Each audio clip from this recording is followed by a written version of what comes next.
Hello' guys, আকৌ এটা video' লৈ আহিলোঁ। এইটো যোৱাকালিৰে ভিডিঅ' আছিলে। ৰিপাব্লিক ডে 26 জুনৰে ৰাতিপুৱা ভাগত ছোৱালীহঁতৰে মানে কাৰাটে একাডেমীত পালন কৰা হৈছিলে। আৰু তাৰ পৰা আহি পেলাই চাহ পানী খাই ইয়াৰ বজাৰলৈ বুলি ওলালোঁ অকণমান। আজি যদিহে 26 জানুৱাৰী প্ৰায় মানুহ কমেই বজাৰত, যদিহে সকলোৱে ফুৰিব গৈছে, কোনোবা খানা খোৱাত ব্যস্ত।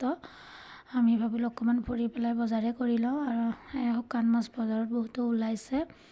দাদাজনে মানে ওচৰলৈ গ'লোঁ, ছোৱালীয়ে মানে গন্ধতে ওচৰৰ পৰা আঁতৰাই লৈ আহিলে তাৰ পৰা। আৰু বজাৰখিনি অকণমান কৰিলোঁ। ভাবিলোঁ আকৌ এটা ভিডিঅ' বনাওঁ, যিহেতু এইকেইদিন মই ভালদৰে ভিডিঅ' দিব পৰা নাই, কাৰণ মোৰ মানে বিশেষ দেহা ভাল নাই। আৰু ইয়াৰ বজাৰৰ ওচৰতে দাদাজনে মূৰ্তি সজাই আছিলে। ছোৱালীয়ে দেখি পেলাই টানি লৈ গ'ল ইয়াতে চাবৰ বাবে। আৰু দাদাজনক সুধিলে আৰু কি বনাইছে, কি মূৰ্তি।